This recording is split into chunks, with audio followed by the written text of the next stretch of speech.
Welcome to the lesson on applying filters, where you will learn about the various methods available for using filters in ThoughtSpot. In this lesson, you will learn about the basics of how to work with filters and apply them in ThoughtSpot.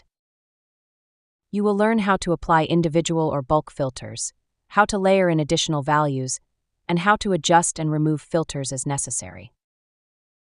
Filters are used to narrow down the returned search results, so we only see the data we want to see. They do this by using the specific data values within our data. Any information in one of these cells is considered a data value. We can filter on attribute, measure, or date and time values. Common filters to apply in a search could include product category using values like electronics or apparel, location-based values like state, such as California or New York, and sales or date values and ranges. Filters can be used together in many layers and combinations, and they can be applied in ThoughtSpot either individually or in bulk. Let's first discuss the multiple methods for applying filters in ThoughtSpot. Filters can be applied directly in the search bar or through a variety of filter windows on any visualized chart or table result. They can also be applied from the data source panel or any existing live boards. The filter criteria of these windows can also be found and adjusted through a filter panel, which appears in all these scenarios as soon as a filter is applied. Let's now take a look at each of these methods. In the Spotter search bar, enter the question, "What are the sales in each state?" and press Enter. Let's edit this answer.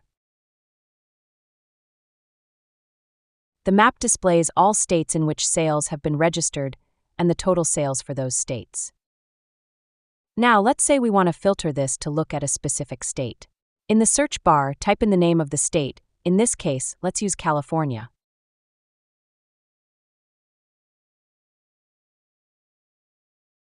Our visualization updates, and now only California displays on the map, with sales data only for that state. The filters appear as gray in the search bar, with measures and attributes color-coded to green and blue respectively. This makes it easy to visually identify our applied filter. We can also continue to layer in more data values to filter our search. For example, we can type in additional values, say Nevada and Arizona. Press Enter. If you want to remove a filter, click the X from the search bar. The search bar allows us to find a specific result. We can type in a state name much like we did originally with California, or we can type just a portion to find matching results we can filter on in our data.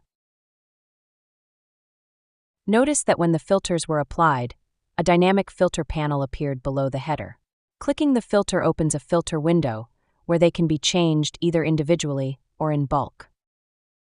Existing filter criteria can be removed and new filters can be added.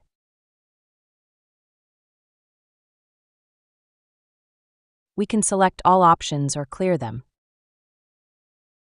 We can filter in bulk here by pasting in a list of available values from any external source of information, such as a text or CSV file. This is an extremely useful feature when we have a large list of items, say 100 product-specific SKUs, that we need to filter on. ThoughtSpot will search for each value and return the results for every match. Any non-match will be ignored. These values can be separated by new lines, commas, semicolons, or tabs. For our example, we'll just paste in a short list of states.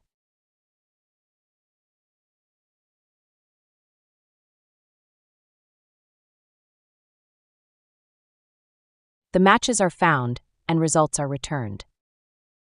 We can use multiple filters on a search. ThoughtSpot applies logic to objects with more than one filter. When we add a second filter to a search, ThoughtSpot only shows us values within the first filter we added. When we apply another filter, in this case store, only those stores found within our 6 states are listed. To see all stores, let's select Show Unfiltered Values. Now all stores in all states are listed.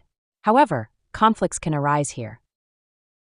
For example, Connecticut was not selected as one of our states in the first applied filter.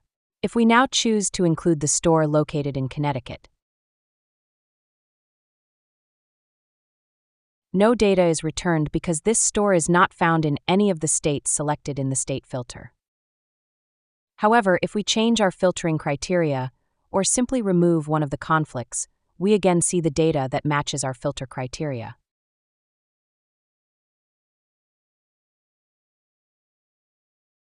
Filter windows can also be found from any chart visualization like this one. To do this, just click on the axis labels of the chart. In this case, let's select item type and click Filter. This opens a familiar filter window with the same types of options seen in our last example. Select the options and click Apply.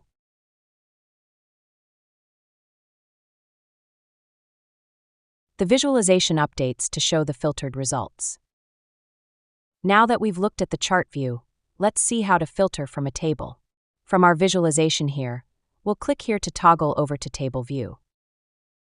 We can apply filters by selecting the 3 dots that appear in any column header. Click Filter.